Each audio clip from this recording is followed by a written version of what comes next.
નમસ્કાર દર્શક મિત્રો, આપ જોઈ રહ્યા છો કેબીસી ન્યૂઝ. હું છું એન્કર અર્પિતા પટેલ. હવે જોઈએ અગત્યના સમાચાર. ભાવનગર વિભાગ ભાવનગર ડેપોના સમાચાર. આજરોજ તારીખ 1/8/2025ના રોજ નવીન બસોનું લોકાર્પણ સમારંભ યોજાયો હતો.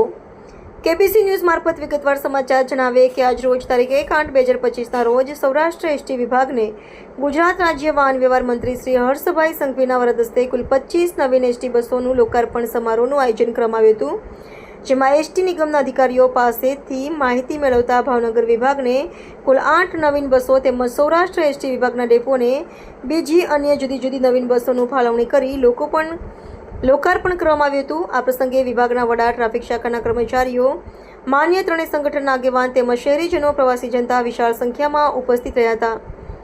Reporter મુસ્તકભાઈ પેમેકાણી, KBC news, Bhavnagar. દર્શક મિત્રો, કેબીસી ન્યૂઝને લાઇક, શેર, સબસ્ક્રાઇબ કરો, બેલ આઇકન પ્રેસ કરો, જેથી આપને નોટિફિકેશન્સ મળતી રહે. જુઓ એસટી બસ પોર્ટ ખાતે 25 નવી બસોનું લોકાર્પણ કાર્યક્રમ.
ભારતીય જનતા પાર્ટીના આગેવાનો, અમારા ધારાસભ્યો અને સૌ આગેવાનોએ જે વિવિધ રૂટ માટે અલગ અલગ બસો માંગી હતી, એ 25 બસો આજે ભાવનગર બસ કામગીરી શરૂ કરવામાં આવી.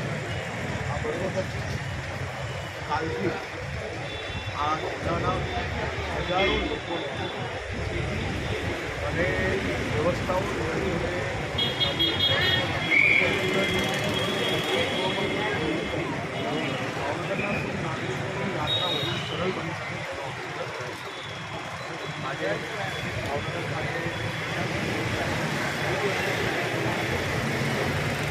ખાસ કરીને ભાવનગરમાં કાયદો અને વ્યવસ્થાની સ્થિતિ બદલી છે તે પ્રકારની ભારતીય જનતા પાર્ટીના નગરસેવકો દ્વારા આપને પત્ર આપવામાં આવ્યો છે. ઘણા લાંબા સમયથી આ પ્રકારની પરિસ્થિતિ બની છે.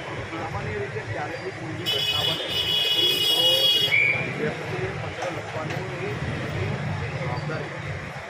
કોઈ બી સામાન્ય ફરિયાદ હોય કે પછી કોઈની ઘટના બને તો તેના ચૂંટાયેલા પ્રતિનિધિ હોય કે પછી સામાજિક લોકો, તો એ હંમેશા એકબીજાને જાણકારી આપતા હોય છે. એનાથી કોઈ બી પ્રકારની કાયદાની પરિસ્થિતિ બની ગઈ એની તમે અહીંયા જો છો, પરંતુ જે ઘટના જે કોઈ લોકોને ધ્યાને આવે એ ગૃહમંત્રીને ધ્યાને અપાવે તો જ આપણે વધુ કડકાઈથી કામ લઈ શકીએ છીએ અને ભાવનગરમાં બી વધુમાં વધુ કડકાઈથી કામ લેવામાં આવી બી રહ્યું છે અને આવનારા દિવસોમાં હજી બી વધુ કડકાઈથી કામ લેવામાં આવશે. આભાર સાહેબ. અમદાવાદ ગ્રામ્ય પોલીસે બાળ તસ્કરીનું સૌથી મોટું રેકેટ ઝડપી પાડ્યું.